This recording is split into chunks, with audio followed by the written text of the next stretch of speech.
আচ্ছা, এই জিনিসটা আমি আপনাদের পরিষ্কার করে দিচ্ছি। জিনিসটা হচ্ছে যে কারো যদি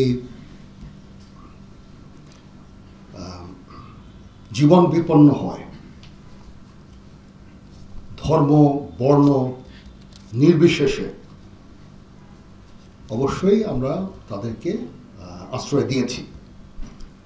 আরএফএল ওয়ারড্রপ, প্রিয় সব পোশাক যত্নে থাকবে আরএফএল ওয়ারড্রপে।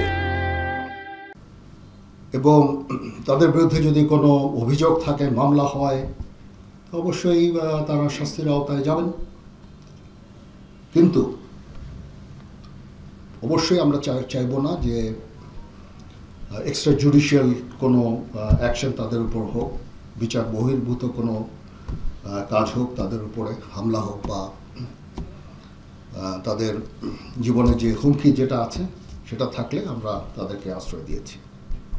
যেই হোক, যেই দলেরই হোক, যেই মতেরই হোক, যেই ধর্মের হোক, সেটা আমরা করব।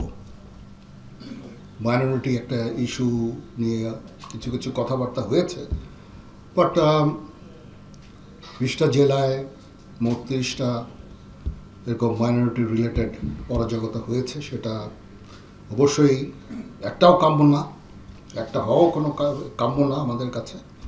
আমরা এই বিষয়টা দেখছি এবং যারা অপরাধী তাদেরকে অবশ্যই আমরা শাস্তির আওতায় নিয়ে আসবো ইনশাআল্লাহ। এখানে আমি এসে সবার সাথে কথা বলেছি, সব সংশ্লিষ্ট সবার সাথে। এখানে আমাদের সেনাবাহিনী যারা আছেন, পুলিশের যারা আছেন, সিভিল অ্যাডমিনিস্ট্রেশন, আনসার, তারপরে র্যাব, সবার সাথে কথা হয়েছে, বিজিবির সাথে কথা হয়েছে। পরিস্থিতি এখন শান্ত হয়ে এসেছে এবং সম্পূর্ণভাবে আমি বলবো যে আইন শৃঙ্খলা পরিস্থিতি আমাদের নিয়ন্ত্রণে।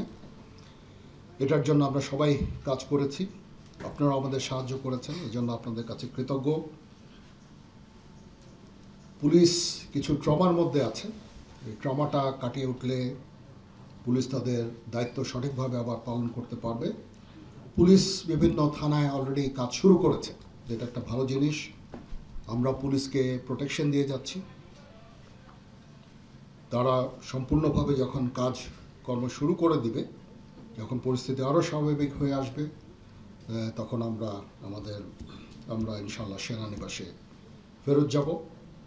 তো সেই পর্যন্ত আমরা থাকব, আমরা সবার সাথে থাকবো, আপনাদের সবার সাথে থাকবো এবং একসাথে আমরা কাজ করে যাব এবং আমরা একটা সুন্দর ভবিষ্যতের দিকে সবাই আমরা যেতে চাই। একটা সুন্দর একটা পরিবেশ সৃষ্টি হয়েছে, এই দেশকে আমরা এগিয়ে নিয়ে যেতে পারবো। আমরা যদি সবাই একসাথে কাজ করি, অবশ্যই আমরা এগিয়ে নিয়ে যেতে পারবো। এখানে মাইনরিটি যে ইস্যুটা আছে, দেখলাম যে এখানে একেবারেই এরকম কোনো ঘটনা ঘটেনি।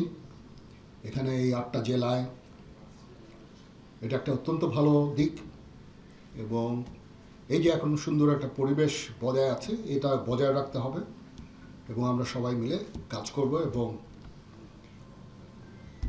দেশকে উন্নতির পথে নিয়ে যাব ইনশাআল্লাহ।